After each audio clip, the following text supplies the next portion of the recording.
Good evening, everybody. Good evening, everybody. Welcome to the John F. Kennedy Jr. Forum. My name is Trey Grayson. We want to welcome you to the first forum of the 2013 calendar year. We're really excited to see so many people in the audience, especially considering a lot of our students are around the world, resting, relaxing, saving the world before coming back to start classes at the end of the month. Tonight's forum has several co-sponsors I want to thank. The Women in Public Policy Program, the Center for Public Leadership, and the Carr Center for Human Rights, all three co-sponsors. So thank you to them for their co-sponsorship. If you're on Twitter, it's okay to tweet during the forum.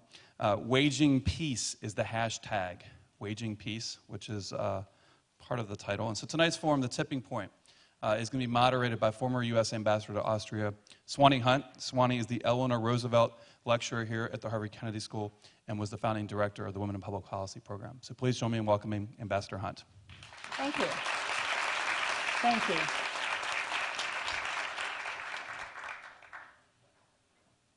Good evening. My name is Julia. I'm from Liberia. And let me tell you the importance of peace and security and why women should be involved.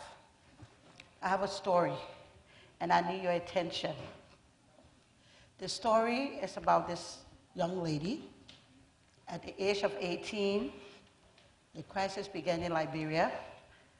At the end of it, she found herself with 3 children that were very unwanted for her. She found nowhere else to go but to her brother, who was then working with government, had a nice house, had a nice car, and he had almost everything that she thought she needed to care for her and her children. So she moved in with him, only to find out that he started to molest her 3 daughters. And she thought that was the end of the world, that she had no way out. But one day, she met someone who spoke to her, and she told her story. And he then said to her, "There's hope. Let me take you somewhere." And he asked her, "Are you in school?" And she said no. And so he said, "I'll show you go to school." And he asked her, "What do you want to do?" She said, "The war is over in my country. I want peace." He said, "But what does peace mean to you?" And she said to him, "For me, peace is putting that food on the table for my 3 daughters. For me, peace is about making sure that they go to school and come home safe. Peace is about providing good education. For me, peace is about justice, access to justice for what was done to me." And he said, "You will go to school." Today, that woman was so determined. She went to school. She's in parliament in Liberia, and her main focus is on peace and security in the eyes of women. Today, this year, 2013, it's 10 years of unbroken peace in Liberia. Why is that? Because the women of Liberia decided that the war would end. They had so many peace accords, so many peace agreements were signed because women were not at the table. When the women of Liberia got to the table and signed that lasting peace accord, today we have, for the second time, a female president elected democratically. Today, we as Liberians can gladly say that we have 10 years of unbroken peace because women were involved, women were at the table. I say this to say, we are all here today representing our various countries because of the importance we put on peace and security. We are very thankful to the institution for inviting us to tell our story individually and collectively. No matter where you're from, the issue of women is the same, we've realized. So we've come to say to all of you policymakers, all of you who have some form of decision to make, that the issue of women should not be a side event. Let it be a main event. The resolution, UN Resolution 1325, should move from the desk to implementation. So we are glad to be here, and we want to say thank you for listening.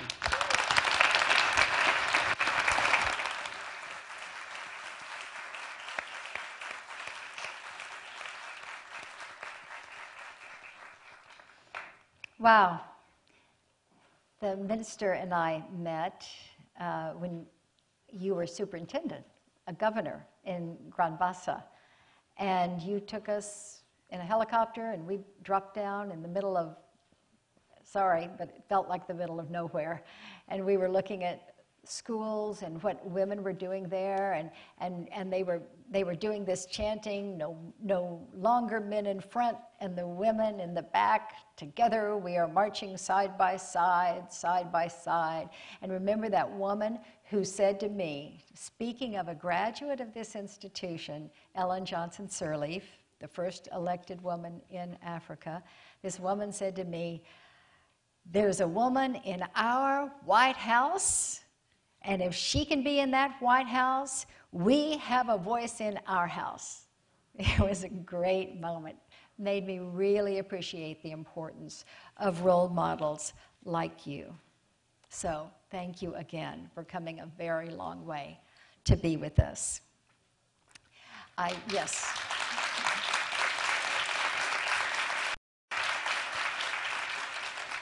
I know you have bios. You do have bios here, right? I'm seeing some heads nodding, so I'm encouraged. But let me just remind you that here on my left is Sabrina Saget, and at 25, she became the youngest member elected to the Afghan parliament. She is extraordinarily articulate. She served in that parliament for 5 years, led calls for legislative reforms, started the Institute for Rethinking Policies, as well as the Research Institute for Women, Peace, and Security. She is insightful, and she knows whereof she speaks. I think when I listen to you, my apprehensions about Afghanistan, they are met with hope. So thank you so much for coming. Next to her is Wafa Bourgegas, who founded and chairs the nonprofit, the Committee to Support Women's Participation in Decision-Making. And she was very involved in the success of the first Libyan national elections. I hope that you will tell us more about that experience, because from here we saw Libyan women involved, and we kept thinking, which way is this going to go? Is it going to go the way of as Egypt has gone, with women pushed aside, and such what shall I say? I don't want to say yet disastrous, but it very, very dangerous development there. So, to have you here, not just talking about it, but talking out of that experience, is very valuable to every single person here. That's why they came. There are people up at the very top. Then next is Raja Al-Tali, who is the co-founder of the Center for Civil Society and Democracy in Syria. She is currently involved with 2 projects, one designing plans for transitional justice, other electoral reform for a post-Assad Syria. It's so interesting. When we think about conflicts, it's easy to think in our heads, well, everyone's got to focus on stopping the conflict, and then it happens at some point, and the question becomes, are the plans in place for what happens the day after, the week after, the month after, the year after? And it's in that vacuum, that power vacuum, that often the people who rush in are what shall I say, they're almost predators. And the people who've been so involved in thinking through what they want for their country, they're still thinking it through, but they haven't forced themselves into those positions. So thank you for thinking ahead as you have. And then we have Janan Lata, who is from Myanmar, and she helped initiate the Ethnic Civil Society Leaders Forum. Her expertise is on women and negotiations and the gender dynamics there, but basically, how do you ensure that women get to that negotiating table? And she has done a tremendous amount of work on the various ethnic tensions or actual conflicts in Myanmar. I knew so little about this. I am grateful to my class, my students who are here tonight, for teaching me so much about this conflict. But you know, I don't know, I think, Janan, it was because I felt like we couldn't go in. You know, I wasn't going to be in there, you know, meeting with women and working with policymakers, and so I just didn't have you on my list of countries to understand, and I apologize for that, but I'm awfully glad you're here now. And I can't imagine how many stories you would have to tell us that would be so fresh, so new, because we're just now getting a window into your country. I mean, of course, we think of Aung San Suu Kyi, and she was here, and I was sitting right there on the third row. It really was the great thrills for me to have her here recently at the forum. But we want to hear from you now, representing so much more. And my good friend, Sophie Ospina from Colombia. Oh, I don't know how many of you know Colombian women. Oh my gosh. I mean, y'all are amazing. You're just amazing.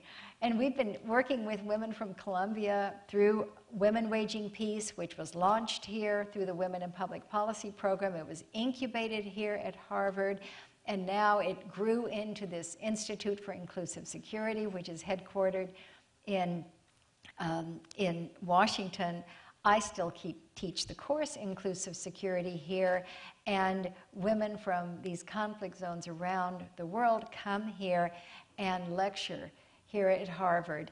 But those of you who haven't experienced Colombian women, you know, put it on your list. You know, it's one of it should be in one of your buckets of things you've got to do in your lifetime. So tell us, and also be sure and tell us why you're wearing green by the time we get to the end of your comments. If it's all right with you all, we're going to have a conversation here. We're not going to do a structured and now you give a speech and you give a speech, etc., because that's not who we are, actually. So we're going to have a conversation, and then we'll open it up to questions from you, and the minister from Liberia will come back up during that part. All right? So anyone who would like? Just I'll go from here. Okay. Julia, I can relate so much to what you have said, but so often women's participation in decision-making and on the table is easy, especially in societies where overly conservative type and where they are rooted in sometimes outdated traditions. Libya, my country, is one of them, but women are challenging barriers. Women are going forth. Women are continuing their commitment to bring about the change. And no place, probably, where women has proven to be more strong than in my country. And I will tell you this. I'll tell you the story of Libyan women. And we surprised ourselves by how strong we are. It was when the Arab Spring Revolution had started. And the revolution started in Tunisia first. And we were watching with our hands on our hearts because we've been looking for the change forever, and it never came. And we thought it will never come. In Libya, we're living in an impoverished country with institutions, governmental institutions falling, with poorest quality of education, with the poorest quality of health, in a country that we all know how rich it is. The leader, Gaddafi, invested in every country except in his country. He invested in Africa, he invested in Europe, but not in Libya. It was so hard living under these conditions, but yet again, with his bloody grip on us and silencing us in fear, we never thought a change will happen. So anyways, when the revolution happened and started in Tunisia, we were like, wow, will that ever happen here? But we didn't think so until one day. And then it started in Egypt. And we were watching minute by minute. I mean, we were so stressed out watching because we were part of it. We felt it. Until the Facebook started announcing that we will have an uprising on the 17th of February. We were like, that will never happen. We were debating, doubting, and we said, no way, nobody will dare to go out. We know Gaddafi, as he said himself, is not Zain al-Abidin, and he's not, he's a mad tyrant, and he takes passion in torturing his enemies and torturing them in a way that probably never happened in modern history. Anyways, the tension was so high in the air, and we were debating and chatting with fake names on the Facebook. Who's going to go out? Nobody will go. Do you think anybody will go? And it was the evening of the 15th of February when we suddenly heard chants of women in Benghazi, my town. We heard chants going louder and louder. Rise up, Benghazi. Rise up, Benghazi. The day you've been waiting for had come. It was women who started the revolution in Libya. It was women who started the change. And this can tell you how strong women are and how determined they can be to bring about change, and the courage they have is immense. The revolution started from there, and the momentum of Libyan women is still continuing till today. I will probably go on and on and on, but I will let a chance to someone else to say, and then maybe later on I can tell you the rest of the story. But before you do that, you said the 17th was when Facebook said, but this was on the 15th? Yeah, and to tell you the truth, if it wasn't for that, probably our revolution would have never had succeeded, because we took them by surprise. We took Gaddafi by surprise. He was getting ready to confront us on the 17th. He was getting his troops coming in and everything, and they were really getting... But we took them by surprise. Wasn't that something? I mean, it was... I mean, usually when I say it, it's more dramatic and sad than this, because we had to pay a high price for our revolution. But we go back and say, if it was not for the 15th, if it wasn't for those women, the revolution would have never had happened, and it would have never had succeeded. And we really, I mean, I'll go back to you, that tons and tons of people that started joining in, that started joining the women, the feeling that everybody in the country had the same feeling, but we were silenced, and we never thought that we are all sharing the same feeling. We were so oppressed, so quiet. Public life was silenced completely. But then the streets were filled with people, and they started marching down, and it was like the second or third day when his forces finally were ready to confront, and the bloody confrontation started from there on. So that's... So when you heard this chanting, where were you? I was at home, and this place was near my house. It's called it's the security main building in Benghazi, and that's where they gathered, a group of women, and actually they had lost their sons a couple of years ago in the famous Abu Slim jail in a bloody massacre where Gaddafi killed 1,200 young people for just complaining about bad jail conditions. He executed them in a couple of hours. These were their mothers. They were the mothers of martyrs.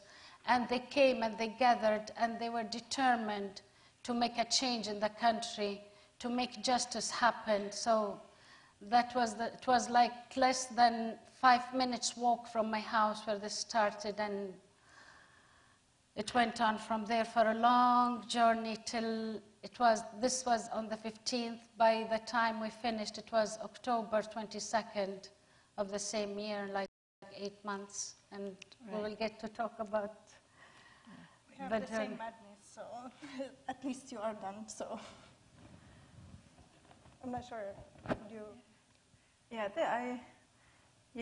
I come from Myanmar, and we go through the same kind of military oppression, for the last 60 years. So tonight I want to share with you probably one aspect of conflict that you may not hear much, or you may hear about it, but maybe not deeply. So this is our country, probably is one of the countries in the world that experienced the longest civil war, because we had gone through over 60 years of civil war till today. Today we had the semi-democratic government, but we're still going through this war for 60 years, over 60 years.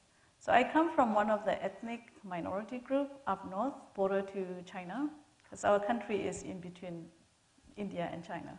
So I come from northern part, which is called Kachin. And why ethnic armed groups are still fighting today? This is a question.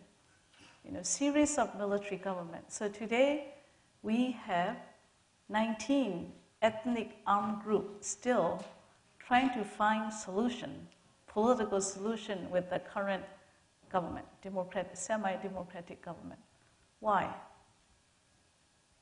The ethnic minority groups have been suffer because the government is composed of majority Burma ethnic and majority Buddhist. And ethnic children suffer. I can still remember my children, one of my boys, as he started school, public school, we spoke Kachin. Mother tongue is our Kachin language at home. So when he entered school, he struggled. He cried before he go to school because he didn't understand the language. So he understood a few words in Burmese language. And one day the teacher said, to take a nap by put your head down on the table. So he understood table and he understood sleep. Then what he did was he started crawling under the table. So what happened in the class? He was humiliated, he was laughed at by other children. So this kind of stories go on and on. Language, we were not able to speak our own language in the school. And ethnic minority children or youth who are graduate do not get same job opportunity in the government. If you are from ethnic, if you are Christians, you will never get promoted up to major rank in the military. So these are some of the causes that ethnic armed groups are still fighting today to find the solution. So I'm here today to work at the peace organization, focusing peace building, and to bring about peace into the ethnic region and also to the whole country as a woman, which is not easy, because we are dealing with the military leaders and we are dealing with the former military leader today at the peace table. So this is the challenge as a woman that I face in the current situation. Maybe I want to add something very similar in Syria. We have many ethnicity, before jumping into my story, we have the Kurdish minority in Syria around between 10 to 15%, and actually no one knows exactly the statistic, but they are not allowed to use their language at all. Even many of them, they don't have citizenship. So this is big problem. But I want to mention actually, since I believe women are power,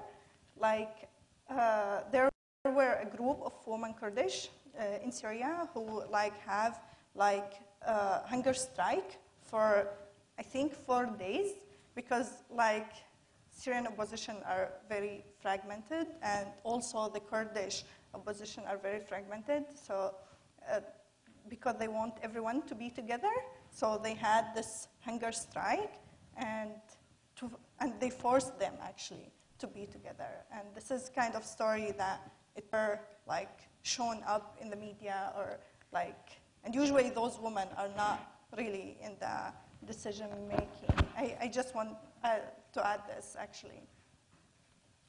Right, right.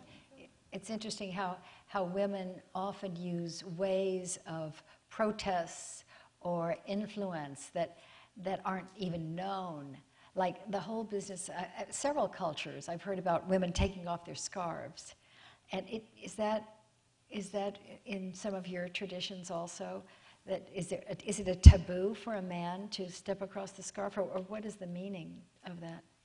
Well, yes, it is in Afghanistan that if there is a place that women are in it when its fights is going on, if a woman step in and ask them to stop it, they will do so due to the respect to the women.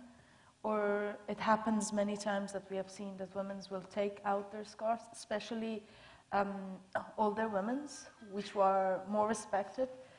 Sometimes they put their white big scarf or veil on the ground, sit at it till the fight stops or the war stops between the two tribes.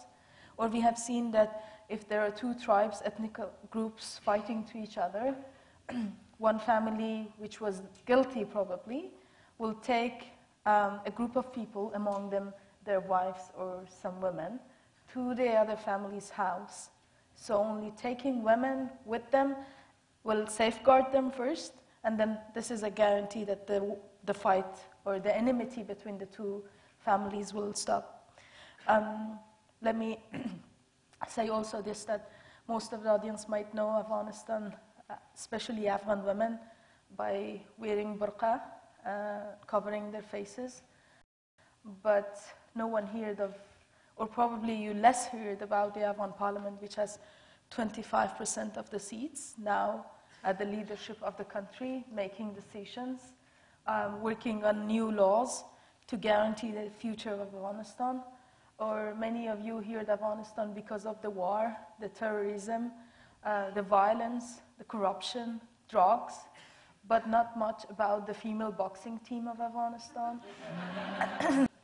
the female football team of Afghanistan, or having women at the civil society pushing to enter the peace dialogues, for example. So these women, or the citizens of the country, are not anymore those who were during Taliban or before. So life has changed in Afghanistan. What you hear mostly in the news is war. We have life going on in Afghanistan. We have signs of peace in Afghanistan. These in itself is progress. And, but we are women, we want more. We want better life, not only for ourselves, not only for the rest of the world, but also for our children. So really, on the ground, there are many beautiful signs of life that we can pick because we have tasted it now. We had the chance to taste the apple juice, as I give the example sometime. We have a baby democracy now that someone needs to hold its hand and walk with it to learn how to walk independently.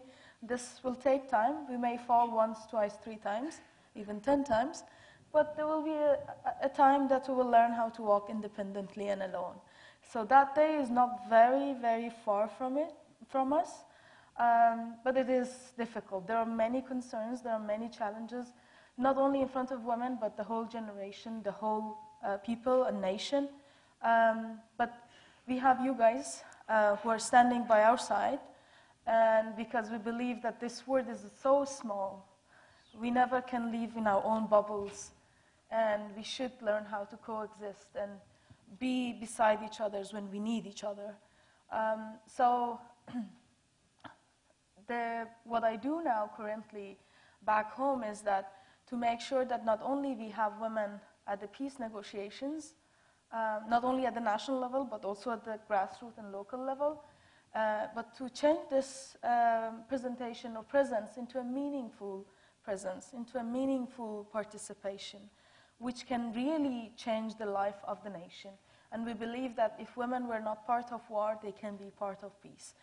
Women can be good ambassadors for peace, not for themselves, but the whole world. I have a lot to say, but I'll stop here. I wanted to interrupt you. You said something that always like women or the people in the parliament always talk a lot. So I said maybe. Sometimes I forget that I'm not a member of parliament anymore. So you said actually something very interesting, that the media like big on like or talk all the time about the war. They forget about like a humanitarian story, or that there's life is going on in Afghanistan, and you can tell maybe 100 more times about that in Syria. So there's life stories in Syria. The life is going on, even though the war is going on as well. So maybe I will start with my own story, or with a story of a child who was like 12 years old, sitting in his house, in her house, in Saydnaya, in Damascus suburb, like at 7 p.m., March 2nd, 1992. The door was knocked, and she didn't know who was knocking, but she saw her sister and her brother breaking all the drawers and burning all the files of her father. Everything. Everything was burned maybe in half an hour. No one told her that her father was arrested.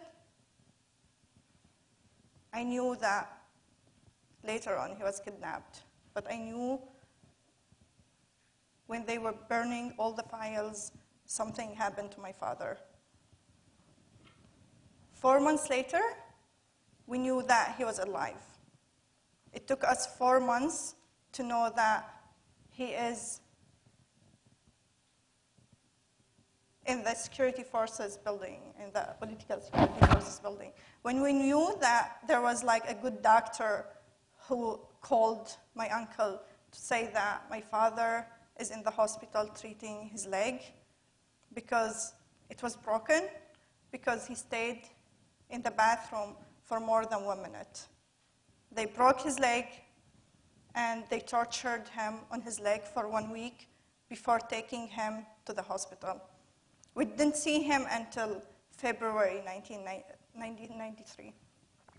It was very, very hard. It's hard for a woman to live in Syria. We have like conservative society in general, but it's harder when your father is not around. Yeah, since my sister is here, I will tell a very small story about her. Like, she was in the 4th grade, and in Syria, it's everything about like the president. So it was Hafiz al-Assad was there at that time. And they said, you need in the festival to sing for him. And she said, I'm not going to sing for the one who is imprisoning my father. My father was still in prison. And then they didn't let her to go to any like camps after that. They didn't let her like go, like she was very good like in speech, in giving speech. She was like 10 years old, and she was like prohibited to do any of this stuff. So I think as a child, she was like very courageous, and I'm very proud of her. So I decided at that time I will never involve in politics. I don't keep up my promises, and in March, not usually, but this time, in March 2011, when I've heard that the children of Darha was arrested, and I know what does it mean to be arrested in Syria. I know from my father, not personally, but I couldn't help it. I involved in documenting a human right via Skype, and I was very involved with connecting with activists, since my other sister who was on the ground, she was like very involved, and I was like trying to help communicating with people and putting people together. Great, great. And yeah, Sophie, what's going on? very moving stories and really quite difficult, in fact, to face. But we know, in fact, that we as women, we have a lot of strength, that we have the tools, in fact, to mobilizing our people, our families, to fight and to face, in fact, what we call infortune, no? The lack of fortune, of the lack of a good life. As you may know, because we are in the US, and most of you know about Colombia, and I hope you know quite well the history of Colombia. We had been in a conflict for 60 years. The conflict have shaped my life in different events, in fact, of my life story and the life of my family since many generations, in fact. To start with, my mother and my father met in a very conservative village that was at the time of what we call la violencia in Colombia, the violence period. That was 60 years ago. My father was a liberal free thinker, and he met there my mother, who was from a very conservative family, quite wealthy, in fact. They married, and at that time of la violencia, in fact, the conservative party and the liberal party were fighting each other, were committing lots of atrocities, in fact, just because they were under different political divide.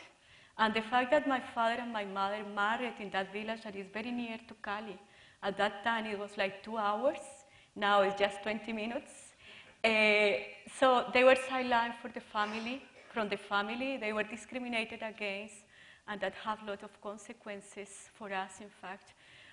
Another snapshot, just to put you, in fact, in terms of the conflict, was when I was studying. I studied anthropology, and I moved cities, and I went to study nearby Cali, where there are a lot of indigenous people.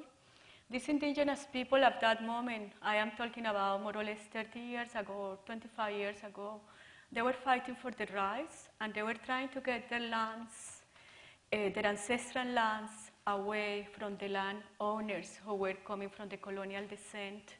And it was a very strong indigenous people movement, in fact, who were fighting at that time for these rights and start fighting right now. And this is one of the areas where the conflict in Colombia is still really very targeting civilians and targeting indigenous people. So within that context, as a woman, in fact, I decided that we have to promote peace, to mobilize civil society, in fact, to put an end of 60 years of conflict. So today I am wearing this dress. This is a green dress. I am a leader of the Green Party in Colombia. I am what we call this label as an eco-feminist. So we have many laws in Colombia. We have a magnificent legal framework with all the UN Convention, CEDAW, 1325, gender quotas, everything that you want is the most wonderful constitution, equal rights, indigenous people rights, rights for the Afro. But when you look down at the ground, you see, in fact, that there is a huge gap on implementation. So I just embraced the Green Party because we wanted to make a political change 2 years ago. We wanted to get rid of Álvaro Uribe, who has been a very right-wing person and who was really exacerbating society, because even within the family, me and my sister who were supporting Álvaro Uribe, they were accusing me of being supporting guerrillas fighters, and that was not the case. It was that just the society was so polarized, in fact, that you couldn't have like a sort of critical view of what was going on, because if you were against of all the militarization of society, you were really, you know, in the other hand, and that happened also for human rights defenders. Anyway, we wanted to make a change and get rid of Álvaro Uribe, so we created the Green Party, and I stand for elections. I wanted to have, and all my political campaign was women's participation in politics, women's participation in peace building, women fighting against violence against women and against the atrocities that are committed against women in conflict, and also to protect all our natural resources, because our natural resources as well are some of the triggers of violence. So that dress was the dress of my political campaign. I wear this dress the day that were elections, and so I wanted to wear it tonight. It's great. Let me take you back to Libyan women and what happened after that. After the big role that women played in the revolution, and when the government formed and the transitional council formed, women were completely sidelined as if they did not participate in that revolution whatsoever. We were amazed that the transitional council, among 98 members, there was only one woman for a long time, and then like after 4 or 5 months, they added another woman. The government formed with only one woman. At that point, we realized that we cannot take it anymore. After the resolve, the patriotism, and the potential Libyan women had shown, we have decided that we form organizations, and at that point, not the whole country was liberated. It was only the eastern part that was liberated, and we were waiting for the news for the rest of the country to be liberated, but at the same time we were working hard to stabilize and build this part so that when the rest of the country is completely liberated, at least one part will be settled and stable and they can lean on. So that was the time we, a group of activist women, we came together and we formed the organization that I was elected to chair last February. This organization is called the Committee to Support Women Participate in Decision Making, and the whole goal is to develop legal, social rights for women to participate in decision making on all levels. We believe that mere presentation for women, elections, voting, what have you, is just the skim of the women's participation in decision-making, but the real decision-making is by her sitting at the table, participating in the decision-making, making the policy, saying her word, sharing her views, and from there on, our work has started on the roll. We had to work for the national entitlements, and that was after the liberation of the whole country. We had the first we had the local council elections in Benghazi, and those were special because they were the first ever election experience we have in the country since the 60s, during the monarchy time. It was the first time for so many people to go put their finger in the ink, even though neighboring countries did not have real democracy, but they did have that fake experience of, vote this. But for the Libyan, the whole thing was so new to the point that to many people the idea of voting wasn't clear. The election law was especially complicated, so many people were reluctant. And that's why it was our duty, and we took it as the first job we did, is to galvanize people to participate. It was important because this is democratic transformation, and it was the first step we can take towards women's participation. We called our campaign, Why Women Should Be Participating in Decision Making. And the work continued, the momentum of women continued. We won 33 seats in the National Congress. It was a big victory for women. In Benghazi, the person with the majority of the voices was a woman in Benghazi city. But that's not to say that the challenges are not there. The challenges are there because in the government, they only appointed 2 women, and that's where the decisions are taken and made. So it's from there the challenge is clear, the challenge to democracy itself, because without women, without 50%, more than 50% of the society participating in decision-making, there is not democracy. Another challenge, and a big challenge to us, is security and peace. And that has become a burden to rebuilding our nation. Every time we decide on doing something, something happens and it takes us back. And in Benghazi, for instance, where the trouble has been happening lately, as you all know, the youth, the women are all determined to have the city the economical capital of the country versus the political capital, which is Tripoli. And we make plans, we made conferences, we invited investors, the Libyan businessmen, and then something happens, chaotic. And everybody runs away from the city, and it takes us back. Many sad events has happened, many sad accidents. But you know who advocates for peace more than anybody else? Who advocates for security? It's again women.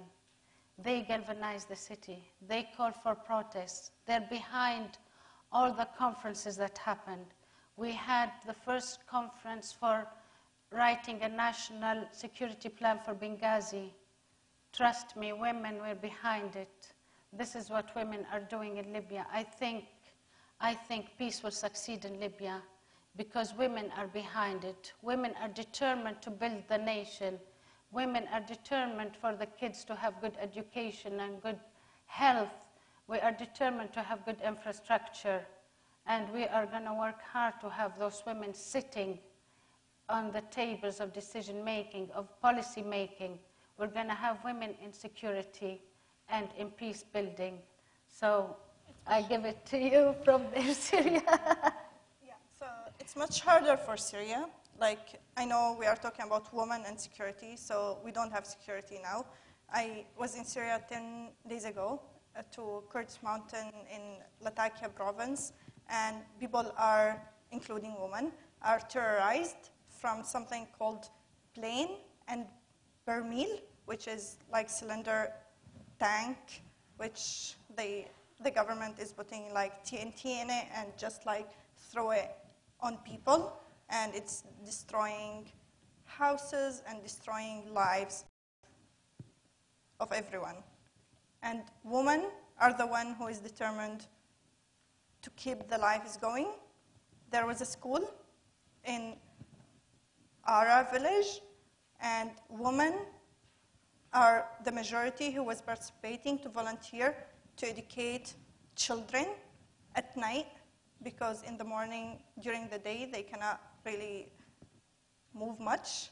Even though the electricity is cut since 9 months, still, women were determined to go to school at night to work with the children in schooling. It was bombed, the school, and when we went, it was off, but it was just like 3 or 4 days before we get into Syria. So I want to pick up on one more thing.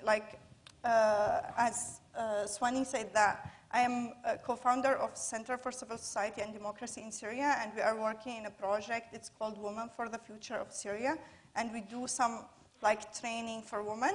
And one of our participants, she is from Idlib, Anne-Marie Qaddour. I think she remember her. Her name is May, and she was one of our people we interviewed online before me going to Turkey. She has very strong personality, and she is truly a leader. She has only 9th grade. She was forced to get married. She wasn't able to continue her study. But when they did the election for Idlib province, she was the only woman who was elected. And then she said, I'm not going to be the only woman. She forced everyone to have 7 women. Out of 77, I know it's still a small percentage, but she forced everyone to nominate 6 more women. And I think this is a big victory. And those women are the ones who will build peace and bring security to Syria. One more, Jalan, and yes, and then Ala, and then we're going to open it up. Yeah. Okay, and me, yes, okay, and then Yeah. Sophie. All right, and then Sophie. Who goes first? Can I Yeah, say a sure. few? Because I'm so much encouraged by Libyan friends and Syrian friends that how women are strong, in their country. I just want to just reflect our country's situation. Women are still just coming out of shell, So in our case, we are still working on it. But we do have strong women like, Nobel Peace Laureate winner, Aung San Suu Kyi, and we have women policy champions sitting with us here, and also in the civil society, women like me and other colleagues. So we have started to respond to the current conflict situation. So I want to highlight the current conflict going on up in north, Kachin State. After 17 years of ceasefire being broken, the conflict reoccurred. Regardless of new president order to stop the fighting, in December 2011, fighting continues. I would say I witnessed, as I grew up, the intensifying fighting up north in Kachin State today is probably the most intense civil war that I ever heard and seen in the country. Because today, the semi-democratic government, President Thein Sein announced peace call, that at the same time, military are having intense military operation to the Kachin up north by using helicopter gunship, by using fighter jet to fight against the armed groups. Of course, who's being affected? Civilians. So we have hundreds of thousands of civilians being displaced. So in this situation, I had, as a woman, I couldn't look at this, and so I have to go and talk to the government lead negotiator. So I was in a meeting with 5 other men in the room as a woman. So as coming out from the military rules, as civilian, I or many people have never had a good experience with military leaders. So it was hard for me to go and talk to the lead leader, president lead negotiator.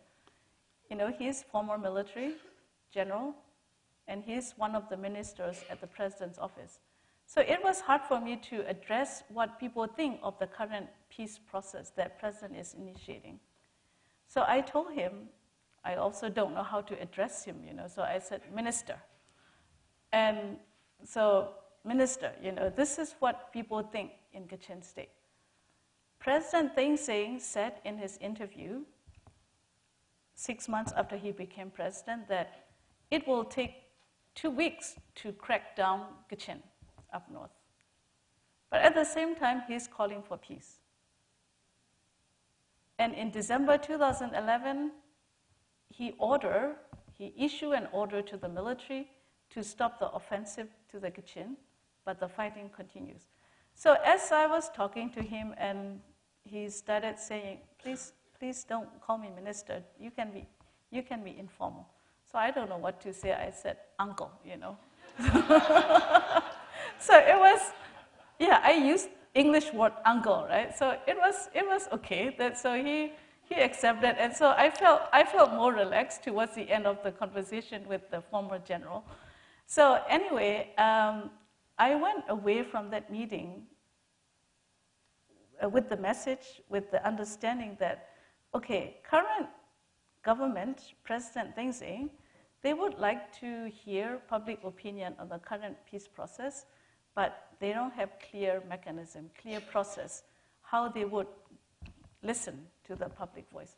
So as a woman, and I also really emphasize that women are also affected by this, and women must be included at the peace table, and also quoting 1325, So as a civil society member, we are still working to have an inclusive peace process so that key stakeholders, including civil society, women will be on board at the peace process. Thank you. I will take on that. Oh, okay. Yeah. All right. I don't know if all of you know that right now there is a peace process going on between the Colombian government and the FARC-EP.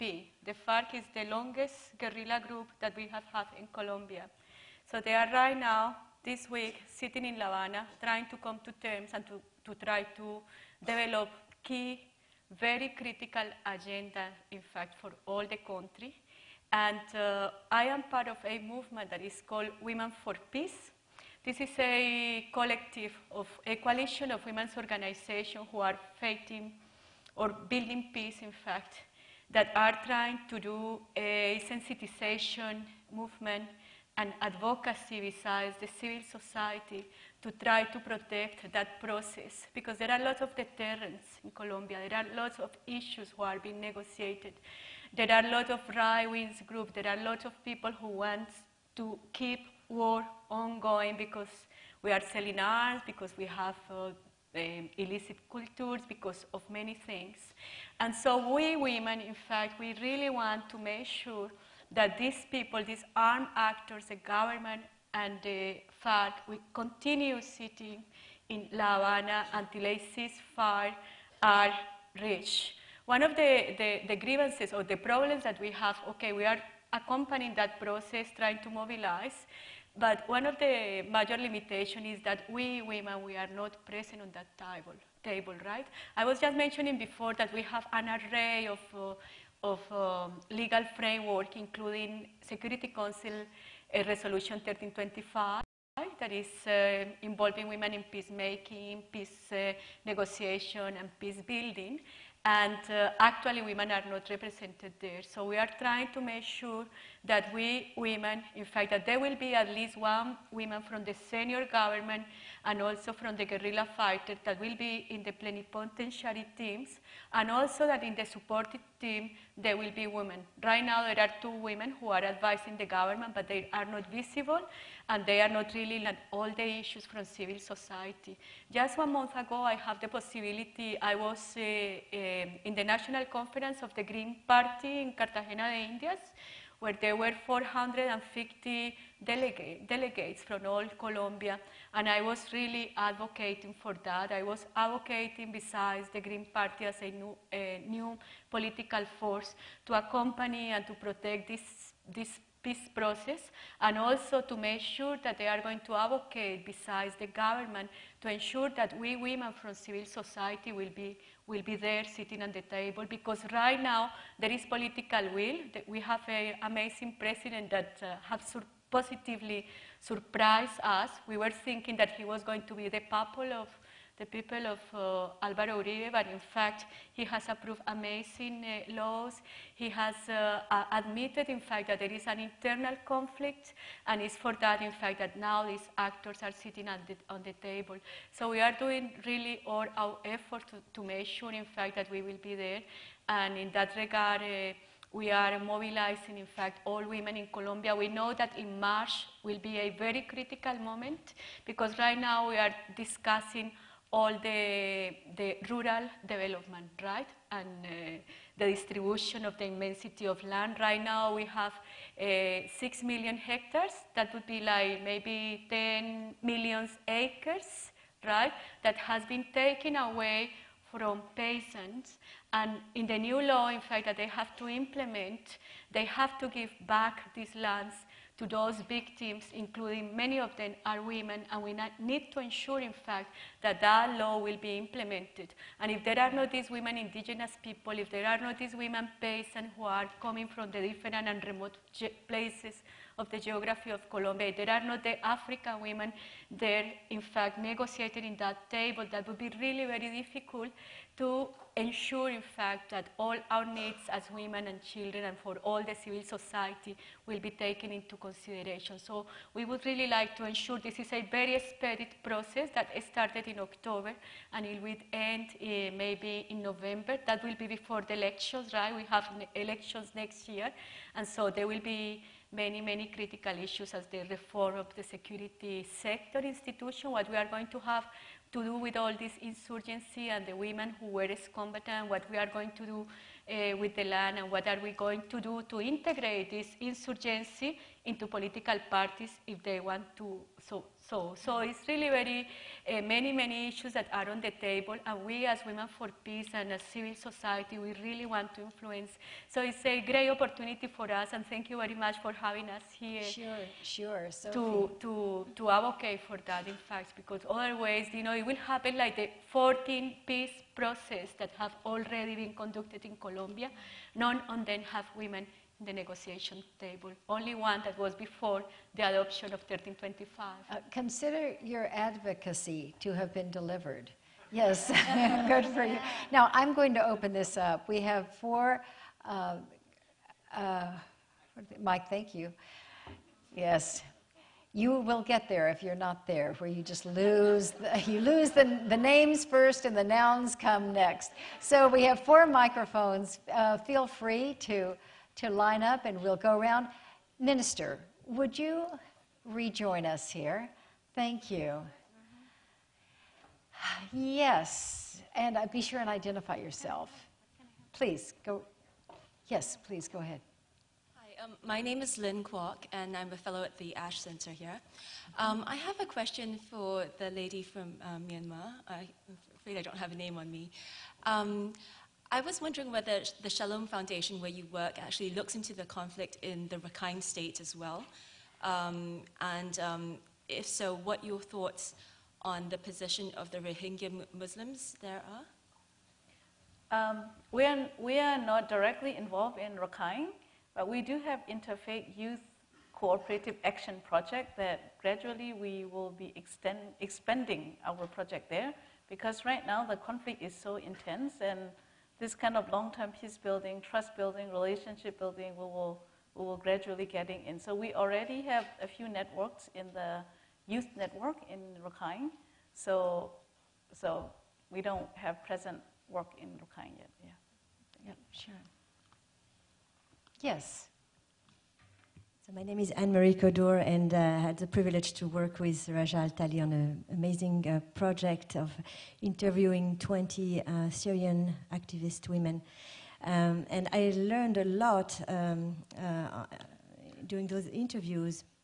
I work with the International Center on Nonviolent Conflict, a think tank in Washington, D.C., on strategic nonviolence and how women are some of the most imaginative, innovative actors of nonviolence, always throughout history. But there's something that is really very important when you have acute conflict, like it's the case, of course, in Syria right now, is the ability of women to bring together people who are completely divided along lines of religion, politics, ethnic backgrounds. And this has happened in Liberia. We remember from the case of Liberia how they were able to work together, Muslim and Christian women, and this completely changed the dynamic inside of Liberia. I would like Raja to say a few things about how women in Syria can maybe be the only one who can sew again the fabric of the society that is completely divided at this point. Thank you. So first of all, I want to thank Anne-Marie Kodour for her patience with me, because it was the first one to bring to my attention the power of women. Like I said in my first speech, in the beginning, that women are power, and Anne-Marie is the one who taught me this when we start working together. So, now, still, women are not working together. I want to say in Syria, pro-revolution and pro-regime. So still, women from both sides are not working together. And I cannot see, in the next, couple of months that this will happen. But at some point, I think women are the one who will bring peace. So I've heard actually in Libya, there was a very good example that the mothers of martyrs from both sides are the one who are bringing people together. In Syria, we will have problem or maybe we are having problem between Sunni and Alawi, and I think the women are the one who will be like, let's say, building the bridge together. We are not there yet, but I think we are preparing for that. Like, I can give you an example. Like, in the last workshop, we were doing a workshop, and there was Alawi woman with us in the group, and there was like a whole group from Homs. It was like women and men, but it brings a lot to the like discussion and to the, let's say, intimacy of the group, especially at the end, like having like Alawi among us. And since she was a woman, I think she added a lot to the like environment, and yeah, people needs tender and love, and women can give that. Yeah, and some of us saw, I bet a lot of us did. Diane Sawyer did 2 different segments a few weeks before the women were sworn in the Senate in the U.S., and then I think maybe the day of, and she had these 20 women, Republican and Democrat, and they were talking about what would happen if they were in charge of the budget crisis. And I mean, seriously, they were saying, you know, Susan Collins was saying to Kirsten Gillibrand, Susan Collins of Maine, Republican, to Kirsten Gillibrand of New York, a Democrat, if we'd been in charge, we would have had this worked out.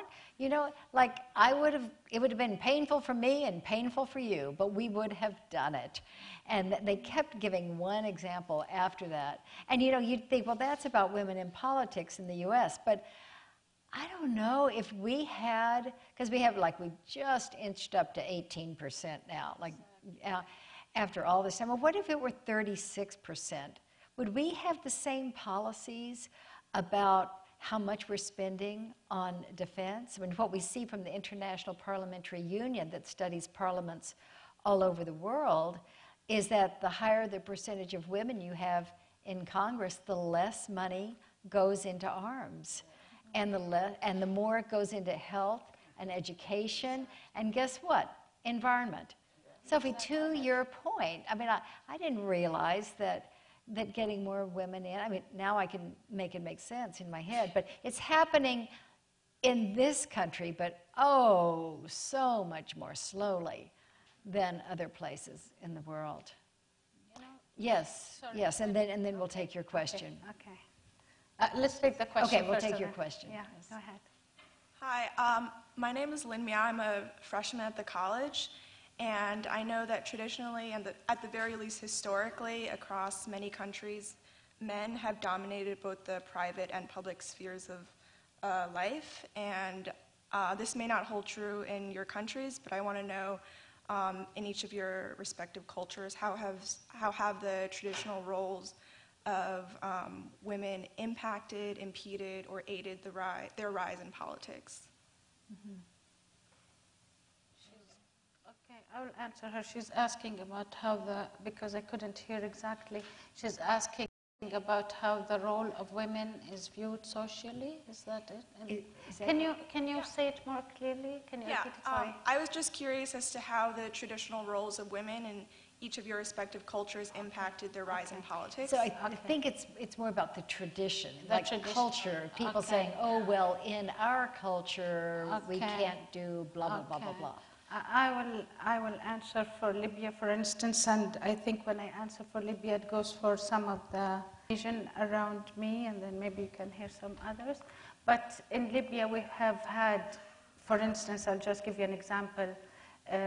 Women started fighting for their political rights since 1954, and they got the right to vote and participate in politics in 1963. That was before the coup of Gaddafi. Women had joined the right to education, and we have a high number of educated women, and women are keen on education, and actually the latest studies they were done, we have 70% of the students in the universities are women. The same thing goes for almost 90% of those who are continuing graduate studies are women. And did I say it was women, right? 70% women Yes, I was sitting with one of the professors, and he was telling me, Wafa, this is amazing. 90% of the students doing graduate studies are women. I'm really worried about our men and youth in the future. I think you're going to be ruling the country completely. I am serious, and he was really concerned. The reason for this is not so, I mean, it's not really funny, because this has been one of the sad issues with us. The oppression was exercised in the educational institutes, and it forced young people out of the education, and I think it was destruction done by Gaddafi on purpose. He wanted to push people in ignorance, because we all know that education is the vehicle for empowerment and the light to people. And then once you enlighten people with education, they will be asking for the rights. So he made sure to keep people in ignorance as much as possible, especially the youth, which he feared. Women, on the other hand, had the right to education socially and legally. And we were working, we always worked, we enjoyed our rights. So really saying that in these countries, like in North Africa, whether it's Libya, Tunis, Egypt, Algeria, Morocco, and the same goes, if my friends here, but we have enjoyed our social rights with no particular, except in some rural areas, of course, you will find stricter traditions about the role of women. But one thing, women have worked, and this is the case, and maybe it's global, in traditional jobs, and they have stayed away from participating in decision-making all the past 42 years. Women did not have any experience in politics because of the bad reputation of anybody that comes near Gaddafi. So we really can say that we had no experience in politics, and furthermore, no experience in civil society. Yet by miracle, and that's what I was saying, by miracle we contributed and participated and took the reins. I say, we took the reins of the interior frontier during the revolution. Thank you. Yeah, you can go. Is there another question? Yes. I was blamed to be parliamentarians and talk more. Hi, I'm Tsiona. I'm studying here at the Kennedy School mid-career, and I'm from Israel, and I deal with equality issues in the government. For the past 6 months, I've had numerous conversations here at the Kennedy School about resolving the Israeli-Palestinian conflict, and in my heart and mind, I have a very strong feeling that this has to come from the women of Israel and Palestine. And I'm really looking to you after hearing this impressive panel about such enormous change that you've made in your countries. If you believe that across the borders where men have ruled this oppression for so much time, if you believe that women from outside the political realm can form a movement that might push forward that peace agenda. Julia, will you speak to that from the Liberian? The women of Liberia came from all sectors. You had Muslims, Christians, professional women, market women, religious women, and just to answer the first person question, that tradition at the time did not play a role, because women in Liberia have always been involved in decision making to some level, but not at the highest. But what you were saying, the women decided in Liberia that they are the mothers, they are the daughters, they are the wives. So the decision lies in the hands of the women. You know, we women, we have so much power, but we don't know we have it. And what the women of Liberia did was to exercise that power, that authority over the men, and say, look, you're our husbands, you're our sons, and we say this war have to stop. We're not going to cook for you, we're not going to wash your clothes, we're not going to just refuse to do anything for men. No, wait a minute. You have to say it. You said you were going to withhold sex. And they did that too. And because of that, that is so true. The women decided this is it. This has to end. And so they left their homes, left their places of comfort, and they sat in the rain and the sun for days and said, we're not going to be home. So the man go fight war, he come home, there's no food on the table. After a couple of days, he said, I want my wife back. Where's my mother? I need my mother. But these mothers were out there in the rain and the sun and said, look, until you put your weapons down, we are not moving from this place. And after a while, the men got tired of seeing their mothers sitting there. They got tired of seeing their wives out there. They got tired of seeing their daughters out there. And they said, let's sit at the table. So I think the role that women play in decision making, especially when it comes to peace and security. Men, when you talk about security, he talks about bomb shells and guns. I can tell you after the first election in 2005, after not having celebrated July 26th, which is our Independence Day, for so long, men that were trained by the U.S. military to be bodyguards to our president, we decided that this 26th we would celebrate with fireworks. Everybody, there was so much awareness done about the fireworks. There was so much awareness done that on July 26th, after the parade, at the evening time, we'll light the fireworks. But all of these men guiding our president, all of the women around, by the time the first firework went up, it went with soft, and the second one, and the third one went pow, pow, pow. All of them were under the table. And all of the women were left standing. And like, what's wrong? The very men that's supposed to be protecting the president and all of us were running away from things that they had caused. I'm saying this to say that women, when they take a decision and they decide to do something, they can do it. So with what is happening in Israel and any other country, the women just need to know that if they come together, regardless of tradition, regardless of religion, and bring themselves together, there is power in numbers. The women can get together. Peace will prevail. See what's happening in Liberia. Oh, thank you. Thank you. Another speaker still here. Yeah. Good evening. I would like to raise a point. After you identify yourself. I prefer not to. All right.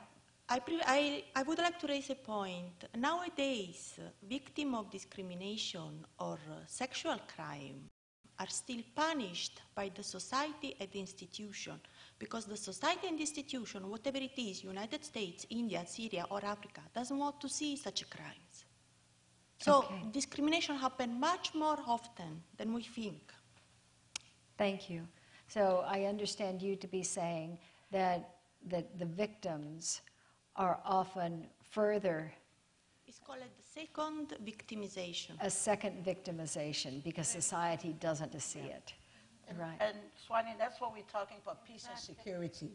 Okay? That women shouldn't be, they are victims when they get raped or abused, and then when they go to speak about it, again, people look at them, you know. So they're 3 times a victim than they should be. But if you put women in the position of decision making, where policy and programs can be set, I can show you that all of these things would be addressed. Because from the man's standpoint, if you have a man at a police station and a woman is abused, I've seen it, and you take the case to the police will say, oh yeah, maybe you went out with the wrong person. You should have gone out with me. But if you had a woman at that police station who is caring and who knows what pain that other woman is going through, that kind of statement would not be coming from another woman who's in charge of security, who is supposed to be providing security and justice. So that's what we are saying, that peace and security is very important from the woman's standpoint. I'm not saying that men don't care about peace and security, but not like the way women does. Yeah, I'm glad you said that, because we're never talking about 100% of the women or 100% of the men. I mean, who could have been a greater model for us than Nelson Mandela, yes, who said, if I can forgive, what right do you have not to forgive after all of my years of imprisonment? And we certainly know about very bellicose women who are tough, who are sharp-elbowed, and who don't have that kind of sensitivity. And so I don't want us to whitewash this. On the other hand, we know that the norms are different, that women especially when women are in a context with other women, that they allow themselves to really experience themselves as nurturers, and they pull out those skills of being particularly good listeners and being able to empathize. And that gets translated into public policy. It goes into the public sphere. It comes out of the private sphere. And that is our hope. Listen, it doesn't just happen in Liberia. Women in the United States who are raped, they go to report it, and then they're raped by the police there. That's a story we hear in one culture after another. Thank you for raising it. Can I just tell you that? This is the reason that 1325 is so important, and the resolution to act is so important for us. It's for those reasons. We no longer want women as victims. We want them as actors. Yes. And that's why we want to work together on this. Yeah, thank you. We're going to do one more question, and then would you bring this all to a close? I know I didn't give you advance warning, but I wrote her a note here. It says, would like you to be final speaker, standing at very end. That's why I stayed quiet. That's right. Yes. I'm Sadaf. I'm from Pakistan, and I'm a mid-career from 2011. So it's wonderful being back. I miss these forum events immensely. My question is that we've heard such inspiring stories, and I thought that there's an opportunity for us to learn, when you're starting something new, and you're really committed to making a difference and making an impact in your community because you believe in it. At the same time, there are moments when you feel certain fears. You can feel that there are certain things holding you back. It could be fear of failing. It could be fear of disappointing your people because you don't really meet the expectations, or just not doing it really well. I mean, these are some real issues that you feel. So I wonder if you have had such moments, particularly when you were starting, some of the work that you shared with us, and how did you deal with those moments, and how did you anchor yourself? Is that something you could integrate into your final words? Yes, okay, well, stand up there and don't be fearful. Then I should hold my Yeah, I think you have to just hold that, right? Thank you. Okay. I'll stay somewhere that I can see everybody, but not still. Okay, I'll move over. Thank you. Well, I have experienced the feelings that you have mentioned, the fears, the hopeless, and that, no, I can't do it, or what if I can't do it? And that was when I felt that it's very difficult to face these challenges, which worse it to face it, but you don't have the necessary, let's say, support or facilities or something that you need really, because you can't just, we have an expression in our language, Afghani, dari, which says that don't take your boots out if you don't know the depths of the water. So, like, if you don't know that how much is the depth of the water, why should you take your boots out? Or you cannot go or enter into the hole of water without boots. I mean, you would never do that. So that is the point, that if you don't have the necessary requirements or equipments, you are not well prepared, you won't face it. But then what changes these feelings is that you have responsibilities. There are challenges, but you can target those challenges. And this is what the moments, or the biggest or the best moment of it, that you take the risk and you go for it, but well prepared. And then you will be sure that it takes time, but you will fix it.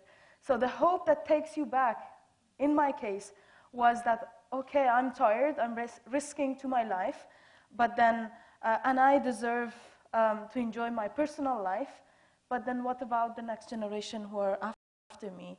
What about my children which will come back?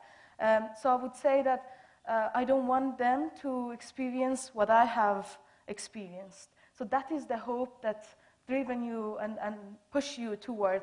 And this is life. Life is full of challenges. If it was not full of challenges, it wouldn't be named life, I would say. Let me get back. What I've heard from the excellent ladies and their stories is that the challenges are all over the world. And world is no more safer for nobody, nor in the United States, nor in Afghanistan, Libya, or anywhere else. And this war of power, I would say, not religion, because you see that there are different countries with different religions, all of them are having wars, so this is not a religious war, but a war of power is everywhere and could be everywhere in the future. It won't be the last war that we've experienced. It might come in every one of us doors. So, and the only thing is that why women should be included? Why not? We are all living the same life. We are living in this world. We are all the citizens of this world. And we cannot just sit there and watch that, oh, there is war going on and men go fights. No, we all have responsibilities to combat that and to solve the problems. If you have a children at home and your children is falling down and it's the mother sitting there or the father is there, any one of you will rush to save your child. You won't wait for the father or for the mother to come from the kitchen and then hold the baby. So anybody who is there should do its responsibility, should have it. So I'm sorry for making noise.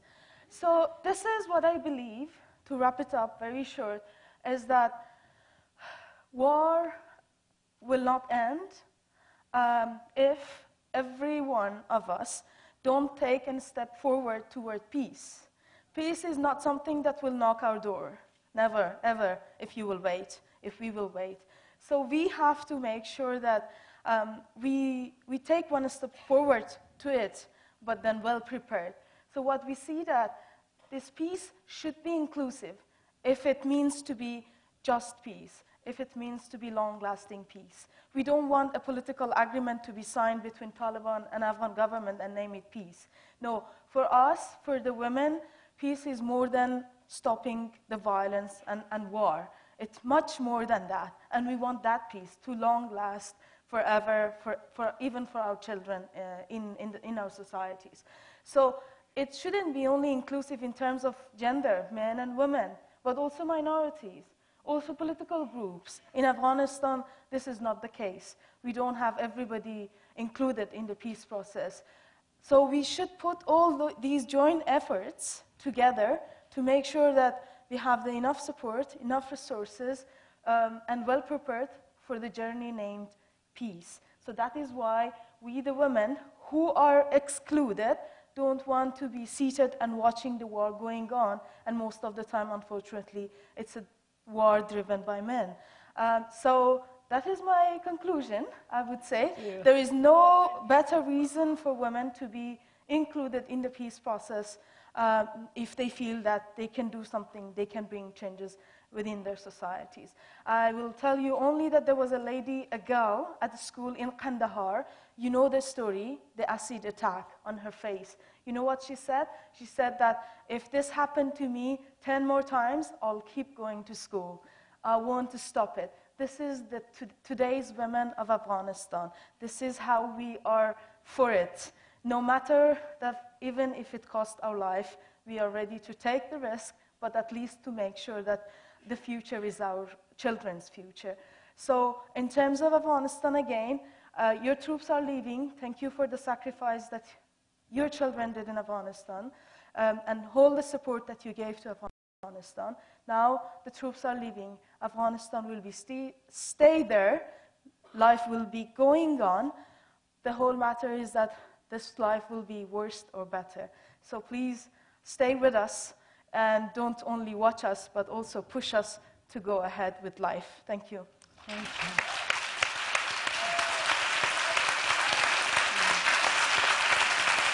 Thank you all.